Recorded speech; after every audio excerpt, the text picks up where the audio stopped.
93 WIBC Mobile News. On the level, on the go.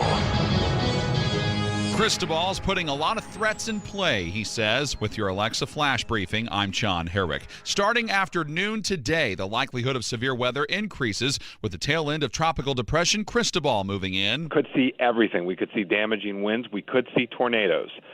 There's a lot of spin in the atmosphere, which is typical with these landfalling tropical systems. Meteorologist Mike Ryan with the National Weather Service in Indianapolis says you should also be ready to see heavy rain and high winds through at least 10 o'clock tonight. He also expects some storms to stick around Wednesday. Racism has been declared a public health crisis in Marion County. Chris Davis reports on what that means. The resolution passed the City-County Council unanimously Monday night.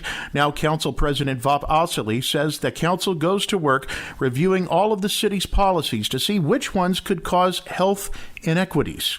Essentially, that means that any racist or biased policies could keep people from being in the best possible health. The councilors now take on the task of eliminating those policies to do their best to make things as equal as possible.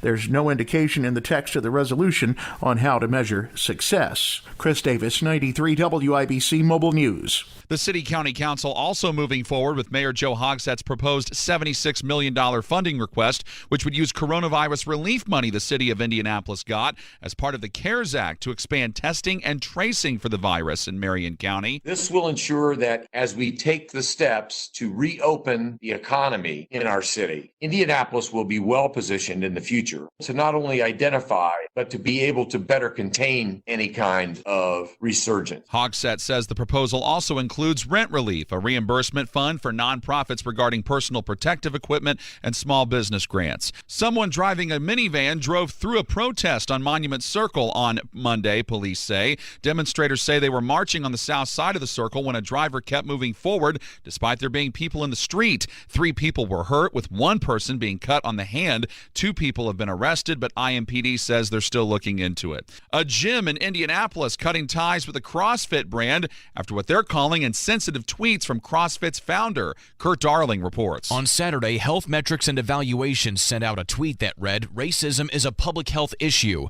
CrossFit founder George Glassman replied to that tweet, saying it's Floyd-19, in reference to the death of George Floyd and the coronavirus. Anna Rohde, a coach at Naptown Fitness, formerly known as CrossFit Naptown, tells Wish TV, "We're not going to associate ourselves with people who have beliefs that are not okay." Glassman has since apologized, but Rohde says inaction to deal with the tweets from CrossFit HQ made it easy for them to change their name and sever all ties with the company. Kirk Darling, 93 WIBC Mobile News. And Indiana's casinos are about to get back in the games. I'm Stan Lear. State regulators have authorized reopening June 15th, Monday of next week, both for the state's 13 commercial casinos and charity operations like Church Bingo.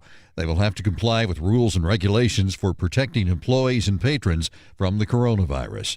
Stan Lear, 93 WIBC Mobile News. WIBC's flash briefings are updated throughout the day, so you can always check for the latest local news. You can also rejoin us in the car at 93.1 FM to stay on top of the latest traffic alerts, weather, and news. I'm John Herrick, on the level, on the go, and on Twitter at 93 WIBC and WIBC.com.